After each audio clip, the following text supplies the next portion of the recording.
There's something quietly destroying your peace, and it's not your workload, it's not the economy, it's not even your past, it's the people around you, the ones who smile in your face but poison your spirit when you're not looking, the ones who call themselves friends yet secretly sabotage your growth. The truth is, you don't rise when you're surrounded by those who are pulling you down. You don't become stronger by walking alongside people who fear your strength. And you will never gain clarity if you keep sharing space with minds drowning in noise. So let me ask you, who do you allow to sit at your table, who has access to your time, your thoughts, your soul? Because whether you realize it or not, your life is shaped by the emotional energy you allow into it. Epictetus once said, "Associate with those who help you become your best self." That's not just philosophy, it's survival. Especially in a world full of emotional vampires, chronic victims, sweet-talking manipulators, and toxic optimists. If you truly want to build an iron mind, you cannot keep entertaining people who live in chaos and call it passion. You cannot continue holding space for people who drain you and then wonder why you feel so tired. Today, we're going to expose 11 types of people who quietly destroy your self-worth, hijack your inner peace, and make you doubt your own power. And more importantly, we'll explore how to detach from them, not with anger, but with wisdom, emotional intelligence, and boundaries so strong that no one can break them. If you're ready to stop entertaining what weakens you, give this video a like to support the Stoic revolution we're building. And don't forget to subscribe so you never miss the tools that protect your peace and sharpen your power. The truth is simple, not everyone deserves access to your life. And today we're going to show you exactly who to cut off and how to walk forward in silence.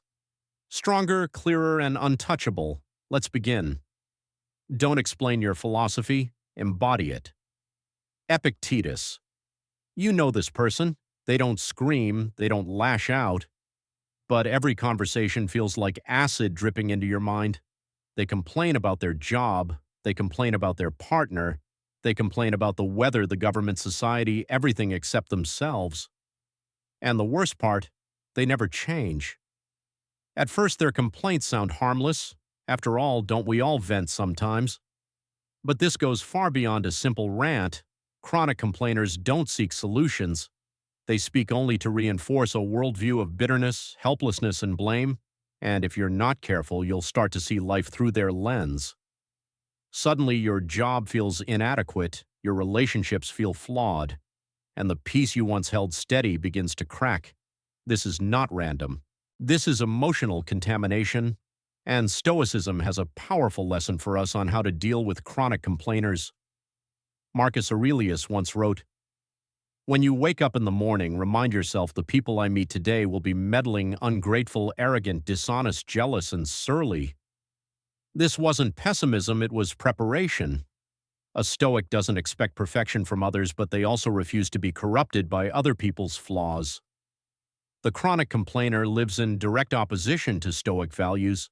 They refuse personal responsibility, they reject emotional regulation, they carry resentment like it's a badge of honor. In Stoic philosophy, constant complaining is a symptom of a weak, undisciplined mind, a mind that hasn't learned to separate what can be controlled from what cannot. That's why you must keep your distance, not because complainers are evil, but because they're infected, and emotional infections spread silently. They plant seeds of doubt in your confidence. They magnify small inconveniences into overwhelming problems. They make you feel guilty for having peace when they don't. This is how they drain your energy without ever raising their voice, and the only way to protect yourself is the Stoic way. First, set psychological boundaries through strategic silence. You don't have to argue, correct, or debate. You simply stop feeding their fire. When someone repeats the same complaint for the third time, calmly ask, "That sounds frustrating. What are you planning to do about it?" If they stumble or change the subject, you've just uncovered the truth. They don't want solutions, they only want sympathy. Second, remember your energy is sacred. Just because someone is venting doesn't mean you owe them your focus. Your peace of mind is a form of wealth, and you have every right to protect it with discipline. Third, create emotional distance. If you can't cut ties, then cut depth. Be kind, but don't allow their chaos into your soul. You're not obligated to be anyone's unpaid therapist, especially when they're addicted to their own misery. Here are a few reflection questions to sharpen your awareness. Who in your life leaves you emotionally drained after every conversation? Are you holding space for someone who has no intention of growing? When was the last time your mood shifted because of someone else's negativity? Emotional intelligence means knowing when to listen and when it's time to walk away. The truth is, complainers don't want change, they want attention. And if you're not careful, you'll become their next topic of complaint. That's why Stoics remind us your peace is your power. Protect it relentlessly. Seneca once said, "It is not that we have a short time to live, but that we waste much of it." Which brings us to the next type of person who threatens your growth, the excuse maker. This is the one who always has a reason why they haven't started, why they can't change, why life is too hard.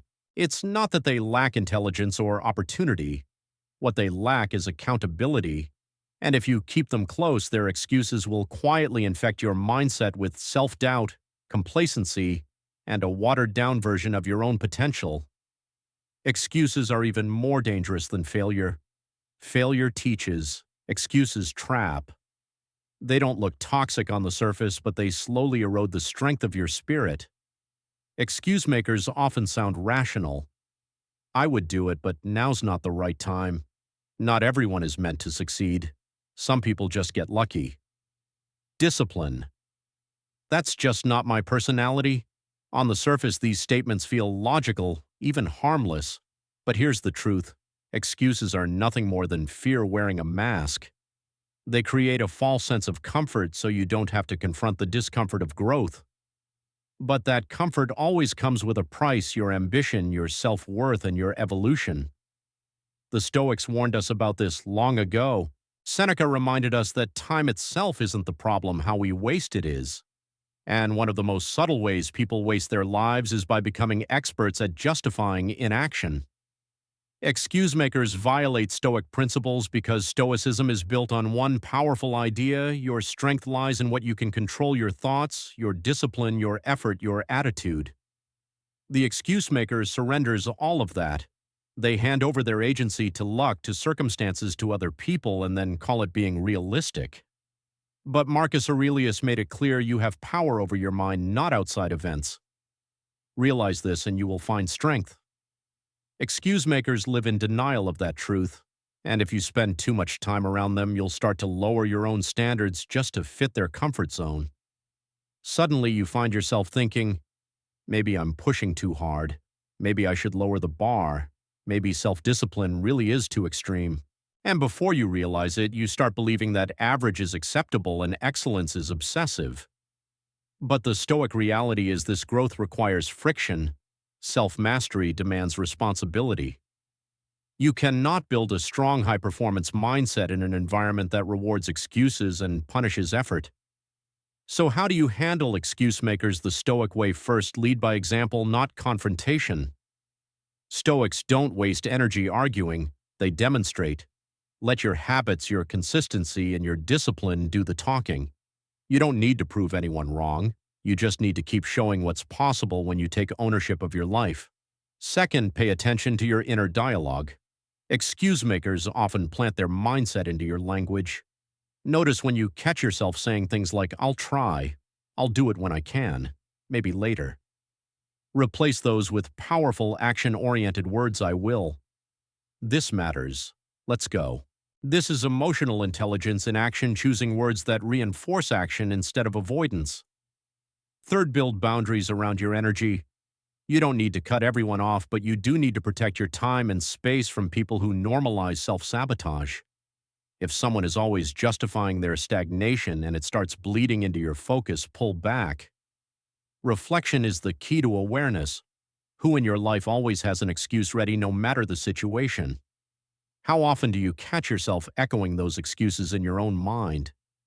And most importantly, what opportunities are you letting slip because excuses felt safer than effort? Your peace, your growth, and your strength all depend on the discipline to see excuses for what they really are: a slow erosion of potential. The Stoic way is simple: reject excuses, embrace responsibility, and live in alignment with the power that is fully yours to control. Excuse makers often sound perfectly reasonable. I would do it, but now's not the right time. Not everyone is meant to succeed. Some people are just lucky. Discipline. That's just not who I am. On the surface, these phrases feel harmless, even logical. But the truth is, excuses are nothing more than fear wearing a mask.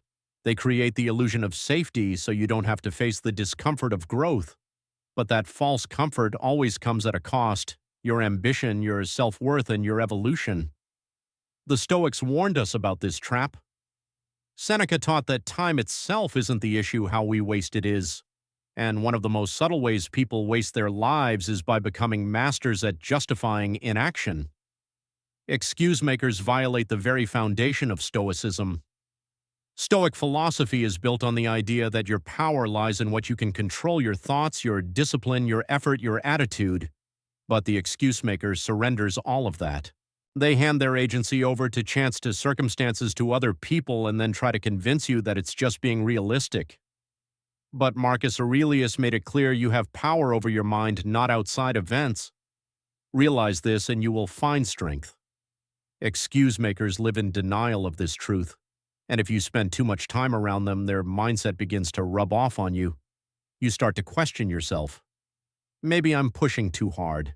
Maybe I should lower my standards. Maybe self-discipline really is too extreme. Before long, you start to believe that mediocrity is acceptable and that striving for excellence is somehow obsessive. But here's the Stoic reality: growth requires friction. Self-mastery demands responsibility. You cannot build a strong, high-performance mindset in an environment that rewards excuses and punishes effort. So how do you deal with excuse makers the Stoic way? First, lead by example, not confrontation. Stoics don't waste time arguing. They demonstrate. Let your habits, your consistency, and your discipline speak for you. You don't need to prove them wrong. You just need to keep showing what's possible when you take full ownership of your life. Second, watch your inner dialogue. Excuse makers have a way of embedding their mindset into your language. Pay attention to phrases like, "I'll try," "I'll get to it when I can," "It's not the right moment." Replace them with action-driven language: "I will," "This matters," "Let's go." This is emotional intelligence in practice, choosing words that reinforce progress instead of avoidance. Third, build boundaries around your energy. You don't have to cut everyone off completely, but you do need to protect your time and focus from people who normalize self-sabotage. If someone constantly justifies their stagnation and it starts bleeding into your mindset, step back. Reflection sharpens awareness. Who in your life always has an excuse ready for why they can't grow? How often do you catch yourself echoing those same excuses in your own mind?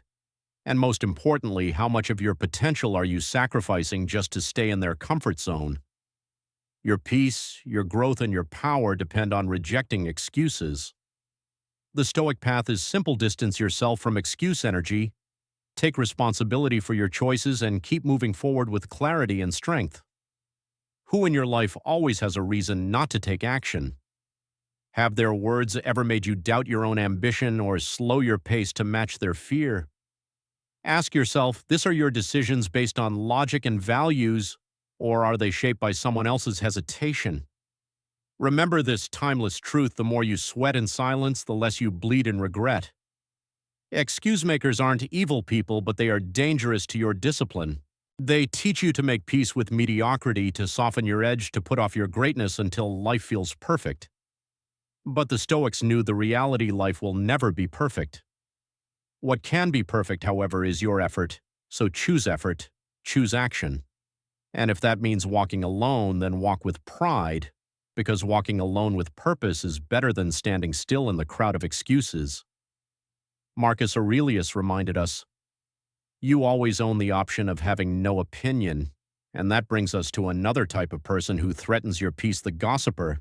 You've seen them before. They always know who's dating who failed, who messed up, who said what. Their words are coated in charm, dripping with secrets, but beneath the surface lies insecurity. On the outside, gossip may seem entertaining, but underneath it's corrosive. Gossip is not harmless, it's contagious. It's the currency of the emotionally weak. It thrives on judgment, envy, and comparison. And if you're exposed to it long enough, you don't just hear it, you become it. Soon you find yourself questioning people based on rumors instead of truth. You waste mental energy chasing whispers instead of results. Your mind drifts outward, focused on others, while your own growth withers. That's the real cost of gossip. It disconnects you from your values and distracts you from your personal evolution. The Stoics warned us a life of virtue begins with a simple choice: focus only on what is within your control. Gossip is the opposite. It feeds on what other people are doing, saying, or failing at, none of which you can control. And here's the danger: people who gossip to you will eventually gossip about you. You're not special, you're just temporarily useful. That's how gossipers build false intimacy, by bonding over judgment. They create connection not through truth, but through tearing others down. And when you engage even passively, you co-sign their weakness. Worse, you weaken your own. Every moment spent gossiping is a moment stolen from building your self-worth, sharpening your discipline, and strengthening your character. As Marcus Aurelius said, "Waste no more time arguing about what a good man should be. Be one." Gossip traps you in observation mode, never in action. It's always easier to discuss someone else's mistakes than to confront your own. That's why gossip hijacks emotional intelligence. It diverts your focus outward instead of inward.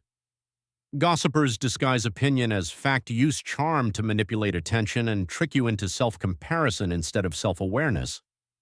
But emotional intelligence begins the moment you recognize this manipulation, and it strengthens when you refuse to play along. You don't need to fight gossip. You simply need to rise above it. The Stoic way of handling gossipers is simple: you don't fight it, you outgrow it. First, don't engage. Withdraw with elegance. The most powerful move you can make is silence. If someone starts gossiping, answer with calm restraint: "I don't really know them well enough to say."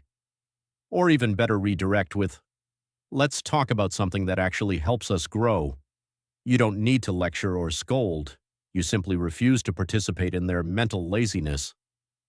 Second, recenter on what you can control. You can't stop people from talking, but you can stop your mind from absorbing their noise. Every time you focus on someone else's flaws, you delay your own development.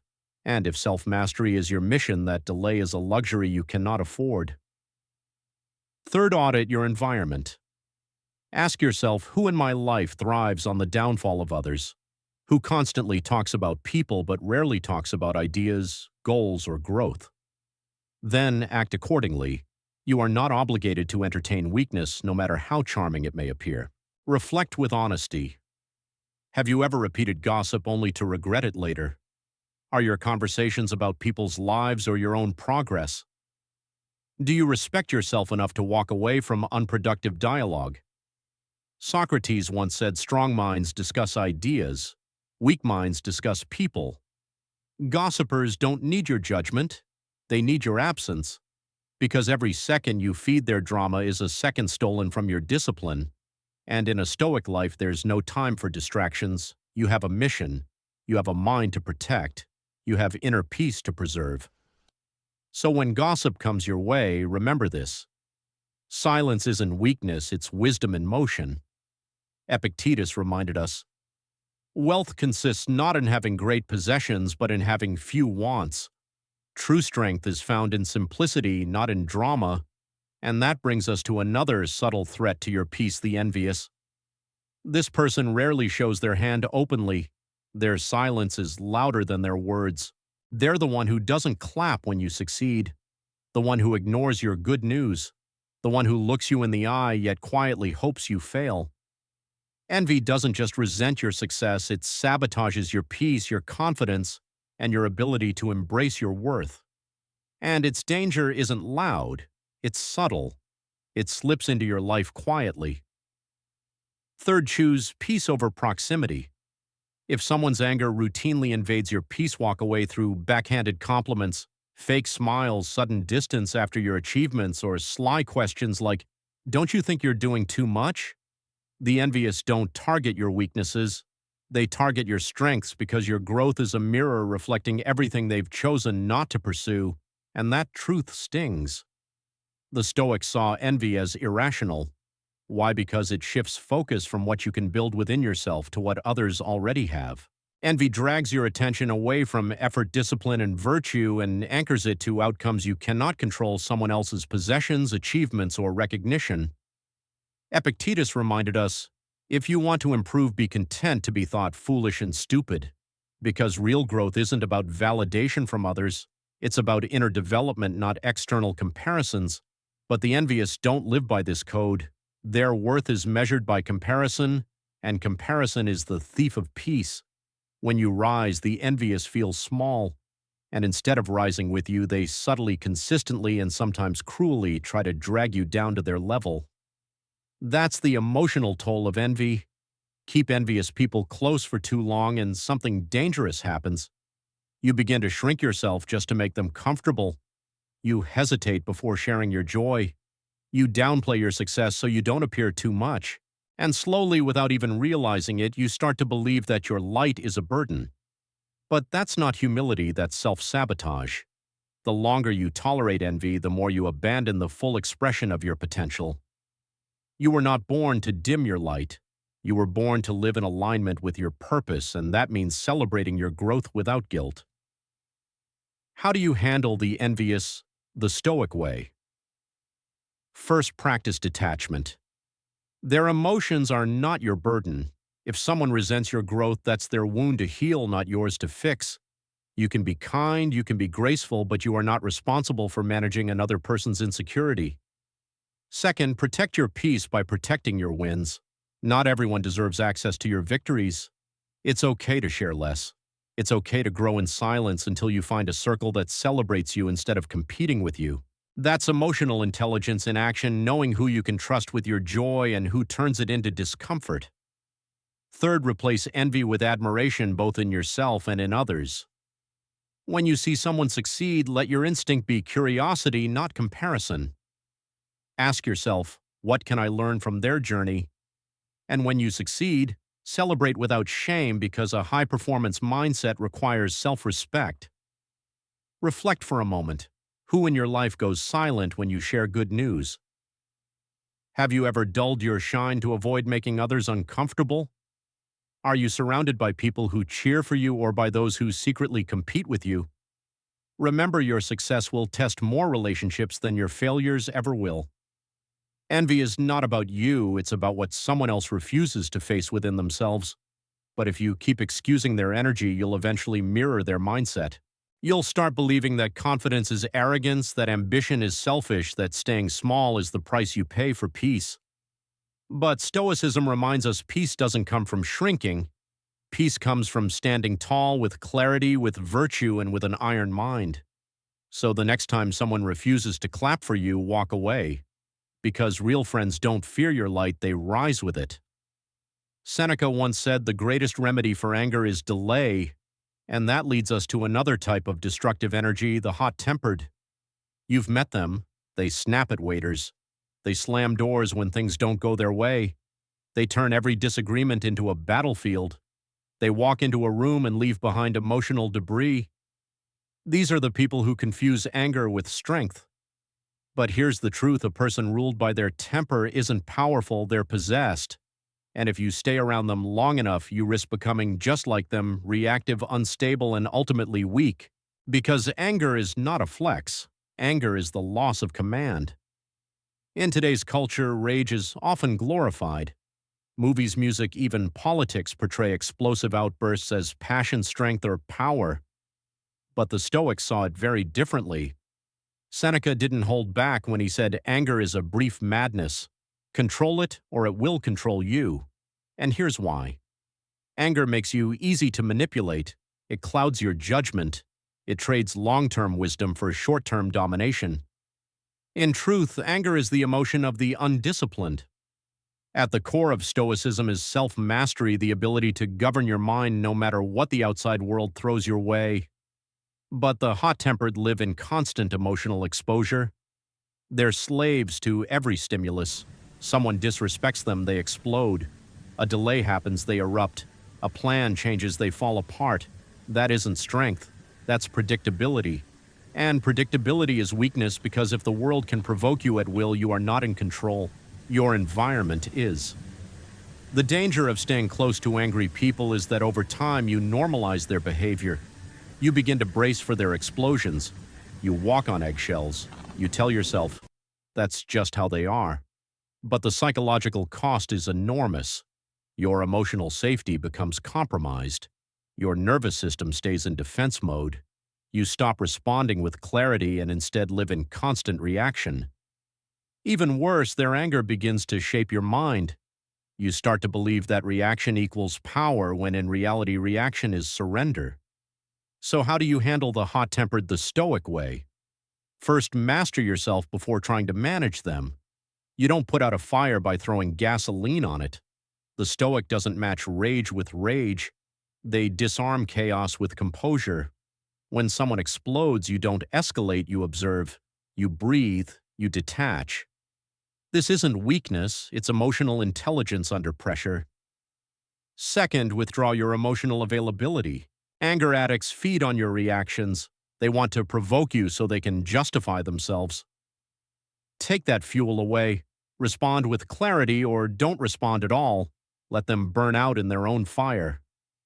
As Marcus Aurelius wrote, "The best revenge is to be unlike him who performed the injury, not out of hatred but out of principle." Your role isn't to fix them. Your role is to protect you. Boundaries aren't punishment, they are protection. And when you're dealing with the emotionally volatile, boundaries are non-negotiable. Now reflect. Who in your life cannot go a single day without losing control? Have you ever caught yourself reacting more sharply just because they made it feel normal? Do you confuse silence with weakness, or do you recognize it as real power? Remember this timeless truth. He who angers you controls you. Here's what no one tells you. Anger looks powerful until it destroys everything it touches: careers, relationships, reputations, peace. People who let their temper rule their lives eventually run out of people willing to walk beside them. The Stoics understood this truth long ago. They taught that the calmest person in the room is usually the strongest because they don't waste energy proving power, they conserve it. So if someone in your circle constantly burns hot, let them rage alone. You were not made for endless war. You were made for mastery. You have power over your mind, not outside events. Realize this and you will find strength. Marcus Aurelius. Then there's another kind of person who drains you differently, the drama magnet. You walk into the room and suddenly everything is urgent, everything is personal, everything is about them. You listen, you console, you try to problem solve, but it never ends. Because this isn't friendship, it's a storm that never passes. And here's the truth, it's not your storm. Drama isn't emotion, it's emotional manipulation. Drama magnets don't just feel things deeply, they create chaos to control connection. They inflate small issues into life-altering crises. They pull multiple people into every conflict. They play the victim, then the hero, then the villain, all in one day. Why? Because drama feeds them. It gives them attention, relevance, and a false sense of importance. But for you, it robs your emotional clarity. It depletes your peace. And worst of all, it pulls you out of alignment with your own values. The Stoics taught a simple principle: don't react, respond. Drama magnets violate that principle with every breath. They don't want peace, they want reaction, because your reaction is their fuel. But a Stoic mind doesn't take the bait. It doesn't enter battles it didn't choose. Because the moment you react, you've already lost your discipline. And without discipline, your peace is up for sale. The psychological cost of living in someone else's chaos is heavy. Being around a drama magnet feels like constant fatigue you can't explain. You overthink simple conversations. You feel guilty for setting boundaries. You're told that calm means cold, that silence means betrayal, that self-focus means selfishness. But here's the Stoic truth. Peace isn't selfish. Peace is sacred. So how do you handle the drama magnet? The Stoic way. First, stop trying to fix them. They don't want solutions, they want attention. You are not their therapist. You are not their savior. You are only responsible for your own emotional energy, not theirs. Second, practice detached silence. Don't defend, don't explain, don't absorb. Let them rage spiral vent while you remain the stillness at the center of their storm. As Thomas Carlyle once wrote, silence is the element in which great things fashion themselves. Very Stoic in spirit. Third, set boundaries and enforce them. It's not enough to say, I need space. You must live it, reinforce it, protect it. Cut the cord between their chaos and your identity. You can care for someone without carrying everything for them. Now reflect who in your life turns every moment into an emotional spotlight on themselves. Do you feel drained, guilty, or unbalanced after every interaction with them? Have you mistaken drama for depth or emotional volatility for true connection? Emotional maturity isn't reacting to chaos, it's returning to clarity. And in the Stoic life, clarity is where true strength begins. The drama magnet doesn't want peace, they want attention. And if you're not careful, you'll begin to confuse exhaustion for love. But the Stoics remind us peace is not found by avoiding every conflict, it's found by refusing to step into the unnecessary ones. So when someone tries to drag you into their storm, don't just stay grounded, remain sovereign, remain unshaken. Marcus Aurelius once said, "If someone can prove me wrong and show me my mistake in any thought or action, I shall gladly change, for I seek the truth which never harmed anyone." Now, not everyone will shout like the hot-tempered or stir chaos like the drama magnet. Some people seem calm, polite, even reasonable, yet their presence is absolutely corrosive. These are the naysayers. The naysayer doesn't openly attack your dreams. They don't yell, they whisper. Are you sure that's realistic? What if it doesn't work out? That's a bit risky, don't you think? Their words sound helpful, but they're not. They're poison disguised as concern. And here's the subtle danger. The naysayer doesn't question your ideas. They make you question yourself. Their words echo in your mind long after they've left. You start second-guessing your vision. You scale back your ambition. You begin trading courage for caution, not because you believe it's right, but because someone else didn't believe in you. That's the hidden power of the naysayer, far more dangerous than direct criticism because it erodes you from the inside out. The Stoics warned against this. Stoicism teaches us to filter everything through reason, not fear. But naysayers make fear sound like reason. They confuse pessimism with pragmatism. They label insecurity as intelligence. Epictetus reminded us, it's not things that disturb us, but our interpretation of them. And naysayers are masters of distorted interpretation. They never highlight what could go right, only what might go wrong. If you let them too close, they will quietly erode your confidence under the mask of realism. And here's the tragedy: many people never fail, not because they succeed, but because they never even start. Why? Because somewhere along the way a voice said, "That's not possible. Be careful. Who do you think you are?" That voice didn't speak just once. It repeated until it became their own inner voice. And now they live a life of safety, but no satisfaction, of security, but no self-worth, of comfort, but no courage. So how do you handle the naysayer the Stoic way? First, separate intention from impact. Not all naysayers are malicious. Some truly believe they're protecting you. But here's the reality: their intention doesn't erase their impact. Doubt, no matter how softly spoken, can still poison your confidence if you let it in. If someone's words make you shrink, stall, or stay silent, they're not helping you. Be kind, but be clear. I value your concern, but I trust my vision. Second, filter feedback through logic, not emotion. Before you accept any criticism, ask yourself, is this based on data or fear? Is this coming from experience or just projection? Do they actually walk the path they're trying to talk me out of? If the answer is no, dismiss it quietly and powerfully. Third, build an inner wall of conviction. A Stoic doesn't need universal approval, they need internal alignment. When your intentions are rooted in virtue, in growth, in courage and truth, you don't beg for validation, you act. Let your courage speak louder than their caution. Now pause for reflection. Who in your life always plays the devil's advocate but never advocates for your potential? Have you delayed a dream because someone else couldn't see it? Are you building your life on your values or on their fears? Remember, naysayers don't need to destroy you. They only need to plant enough fear for you to destroy yourself. But Stoicism gives you the antidote: self-command, inner conviction, and a mind led by reason, not reaction. So, the next time someone tells you your dream is too ambitious, remember you're only hearing the voice of someone who's stopped dreaming. Keep going. As Seneca said, a gem cannot be polished without friction, nor a man perfected without trials. We live in a culture that worships positivity. Smile more. Think happy thoughts. Good vibes only.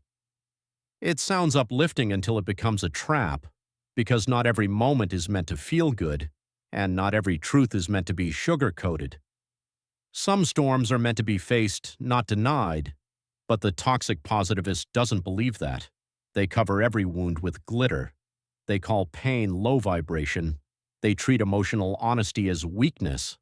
And without realizing it, they blind you with constant sunshine. Here's the lie behind forced positivity. At first glance, these people seem helpful. They're cheerful, upbeat, always smiling. But when life gets hard, and it always does, they respond with cliches. Just stay positive. Don't think about it. It could be worse. Everything happens for a reason. What they're really saying is this: I don't want to deal with your reality.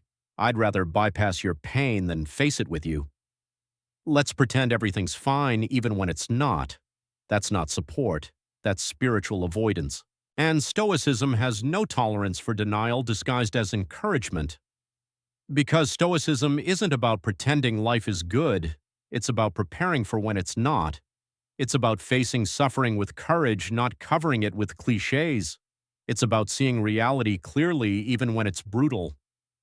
Marcus Aurelius never said ignore hardship. He said you have power over your mind, not outside events. That means we acknowledge the storm, we don't deny it.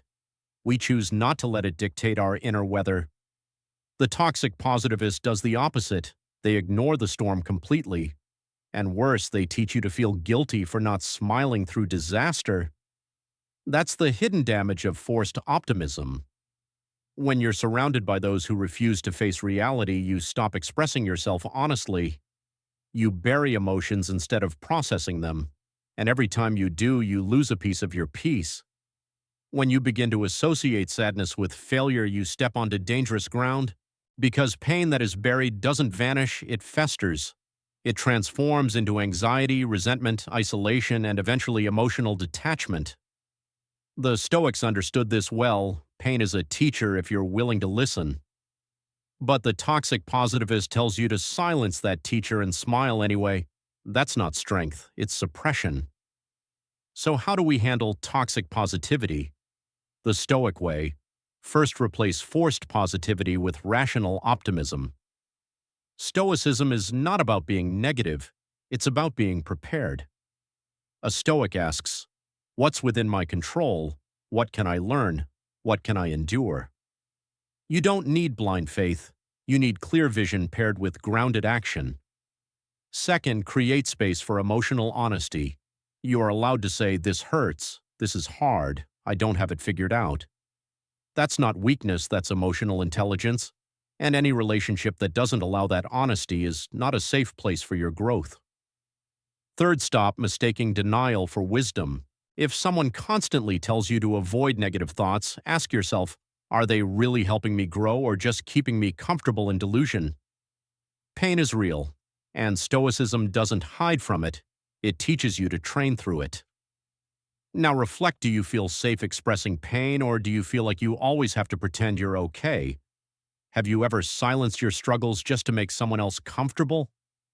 Are you surrounding yourself with people who validate your growth or people who deny your reality? The Stoic does not deny emotion. He disciplines it through truth. Toxic positivity doesn't heal it. Hides, and whatever you hide from will one day control you. But when you face life with open eyes, even when it's uncomfortable, you reclaim your power. So the next time someone says, just think positive, respond differently, I will think clearly, I will act wisely, I will feel deeply, and I will still rise.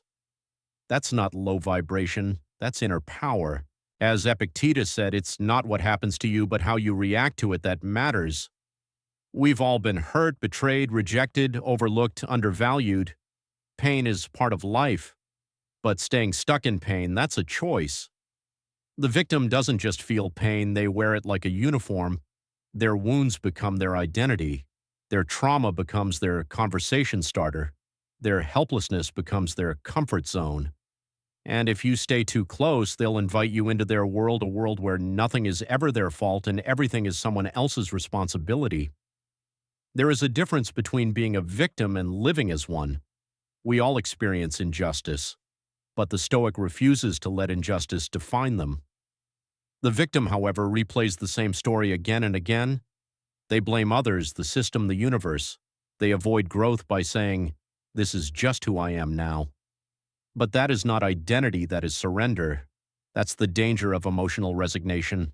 If you absorb it long enough, you start believing that maybe healing isn't possible. You begin to whisper to yourself, maybe I should lower my expectations. Maybe I'm broken too. That's the infection of victimhood. It doesn't just weigh down the body, it corrodes the mind. It convinces you that suffering is a life sentence. But Stoicism teaches a different truth. Epictetus lost his freedom, his body, and his status, but he never lost his mindset. He said no man is free who is not master of himself. The Stoic doesn't deny pain, but they refuse to be defined by it.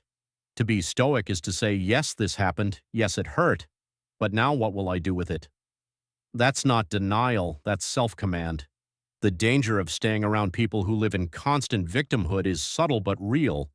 You stop being their friend and start being their therapist. You begin to absorb their helpless worldview. You feel guilty for having hope or ambition. And worst of all, you start mistaking survival for strength. But Stoicism isn't about survival, it's about transcendence. Because surviving your past isn't the goal. Rising from it is. So how do you handle the victim the Stoic way? First, empathize, but don't enable. You can care without carrying. You can support their healing without validating their stagnation. A powerful response is, I hear your pain, but I also see your power. What do you want to do about it? Second, draw a line between emotion and identity. It's okay to feel lost, but it's not okay to build your home there. If someone defines themselves only by what hurt them, you must protect your emotional boundaries. Their story is not your responsibility to relive. Third, encourage ownership, not outsourcing. Real healing begins where blame ends. Ask them, what's in your control now? How can you respond differently this time? Who do you want to become? These are Stoic questions. They don't erase the past, but they reopen the door to inner power if the other person is willing to walk through it. Now reflect for yourself. Do you feel like you're constantly managing someone else's pain while ignoring your own? Have you held back your joy because someone in your life always makes it about their struggle? Are you being pulled into someone's victim cycle or inviting them into your healing path? Victimhood is not a personality, it's a phase, and you are meant to outgrow it. The victim often wants sympathy more than transformation. They seek validation for their story, not elevation from it. But if you stay in their orbit too long, you'll forget that you're allowed to outgrow your past. You'll stop rising because you're too busy rescuing. Stoicism reminds us you are not defined by what broke you. You are defined by how you rebuild. So don't sink just to prove your empathy. Rise and let your rising be the invitation. Epictetus said, "He who is not a slave to another's opinion is truly free." And freedom isn't always threatened by enemies. Sometimes it comes disguised as kindness, compliments, laced with obligation support that subtly erodes your confidence, smiles that cost you your voice. Not every threat is loud. Some arrive wrapped in softness, yet chip away at your strength all the same. Manipulation is one of the most dangerous threats to your peace, not because it's loud, but because it's subtle. A manipulator doesn't raise their voice, they raise your self-doubt. They twist your emotions so carefully that you can't tell if the problem is them or if it's you. Manipulation isn't about power, it's about confusion. The manipulator's goal isn't domination, it's disorientation. They want you second-guessing your decisions, apologizing for your boundaries, and feeling guilty every time you say no.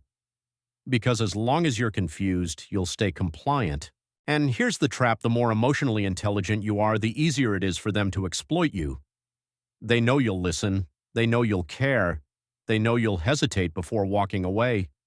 And if you don't recognize it, you'll find yourself over-explaining, over-giving, over-apologizing, and undervaluing yourself. Marcus Aurelius once said, "The happiness of your life depends upon the quality of your thoughts, but a manipulator doesn't want you to trust your thoughts. They want to insert theirs. They chip away at your confidence until you look to them for clarity. They don't control you by force, they control you by corrupting your inner compass." But Stoicism rejects this, because in Stoicism, true freedom isn't about external liberty. It's about mental clarity. It's about the ability to think for yourself, to feel without distortion, and to act in alignment with your values, not someone else's agenda. So how do you know if you're dealing with a manipulator? Look at the signs. You feel guilty for setting boundaries. You find yourself justifying decisions that should never need explaining. They reward you when you comply and withdraw when you don't. Your self-worth slowly erodes and you can't even explain why. That's not connection, it's emotional colonization. And if you don't guard your mind, someone else will occupy it. How do you handle the manipulator the Stoic way? First, reclaim your internal authority. You don't owe anyone an explanation for protecting your peace. If someone makes you feel guilty for honoring your boundaries, that's not love, that's leverage. A Stoic knows my peace is mine to preserve, not yours to negotiate. Second, observe their patterns, not their words. Manipulators are masters of language. They'll say the right things but repeat the same behaviors. Don't get distracted by their promises, watch their patterns. Then decide with clarity whether their presence aligns with your principles. Third, enforce boundaries without emotional leakage. You don't need to yell. You don't need to prove anything. You simply need to act, walk away, limit access, speak clearly. Then let your absence reinforce what your words already said. This is strategic detachment, the Stoics' ultimate form of emotional protection. Now reflect. Do you feel emotionally lighter or heavier after being with them? Are you making choices out of alignment just to keep the peace? Have you started shrinking your voice to protect their comfort? A manipulator doesn't take your power. They convince you to give it away, but remember, your power is not theirs to hold. The manipulator doesn't need force, they just need access. And you always have the choice to close the door. The Stoic way isn't about fighting for control, it's about removing the need for anyone's approval altogether. Because once you master your emotions, once you take full ownership of your mind, you become unmanipulable. And that, my friend, is true inner power. We've come a long way from complainers to manipulators, but there's still one more silent threat left. Not the person who manipulates you, but the one who wears you down through indulgence, distraction, and lack of discipline. Marcus Aurelius said, if you seek tranquility, do less, or do what's essential and do it with reason. The overindulgent is often fun. They laugh loudly. They say things like, "Come on, don't be so serious. Life's too short. Treat yourself. You can't be disciplined all the time." They don't yell. They don't insult. But their influence is quietly corrosive. This is the overindulgent, the person who makes mediocrity feel like a lifestyle and weakness sound like freedom. The lie of indulgent living is seductive. They promote pleasure over purpose, escape over endurance, instant gratification over inner growth. But they don't call it weakness. They call it living in the moment. They call it being free. They call it self-love. But here's what they really mean. I'm avoiding discomfort. I fear discipline. I don't want to confront the version of me that could be better. And if you don't recognize the subtle erosion, you'll begin to call your own compromises balance. The Stoics weren't anti-pleasure, but they knew that pleasure without principle leads to slavery. Epictetus said freedom is the only worthy goal in life. But you cannot be free if you are a slave to your passions. Overindulgence isn't freedom, it's dependence with better branding. When you surround yourself with people who normalize laziness, Binge habits, irresponsibility, or emotional numbing disguised as self-care, you start to build a lifestyle that feels good on the surface but rots you from within. The cost of tolerating the overindulgent is steep. You delay your goals because there's always tomorrow. You abandon discomfort and with it growth. You stop demanding excellence from yourself because no one around you does. Soon, mediocrity becomes culture, and you stop rising not because you can't, but because no one is reminding you that you can. The overindulgent rarely destroy your life outright. They don't need to. They simply erode your standards slowly, and that alone is enough to keep you from becoming who you were meant to be.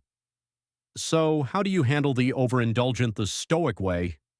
First, don't argue. Out-discipline them. You don't need to convince anyone to change, you just need to become the counterexample. Let your clarity, routine, and focus speak louder than their noise. Second, reframe discipline as liberation.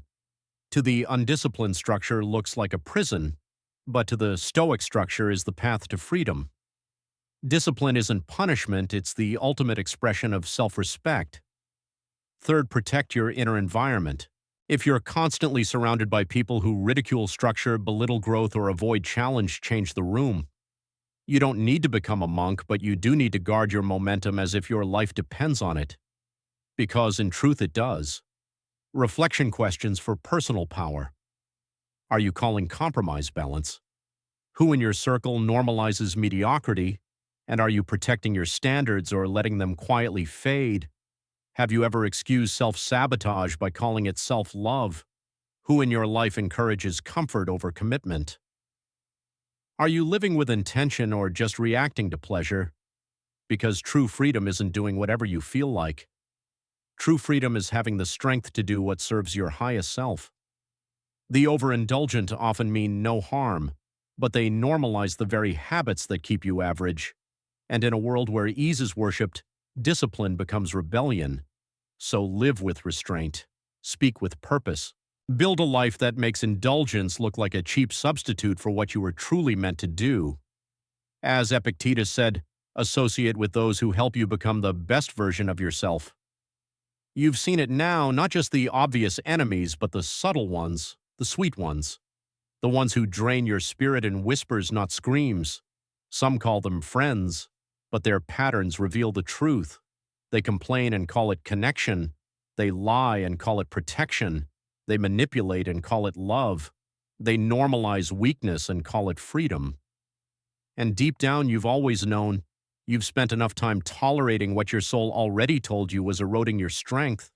You're not just cutting people off, you're reclaiming yourself. This isn't about becoming bitter. It's about becoming bulletproof. It's not about being cold. It's about being clear. Because every moment you waste explaining your boundaries to someone who keeps crossing them is a moment stolen from your growth, your peace, and your greatness. You don't need more explanations. You need more execution. You don't need more approval. You need more alignment. And what happens when you finally let them go?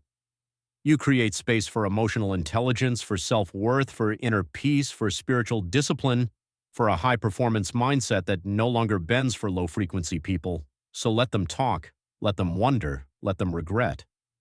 Because your silence will say more than any goodbye ever could. Here's what you do now. Like this video if it lit a fire under your emotional boundaries. Subscribe to Stoicism Breath for daily wisdom that fortifies your mind. Share this with someone who's finally ready to walk away from what weakens them. And drop a comment below, I protect my peace, I protect my path. Let the world know you're no longer available for chaos. Remember this. You don't rise by being accepted. You rise by becoming unshakable, walk in silence, stand in truth, and rise as if no one saw it coming.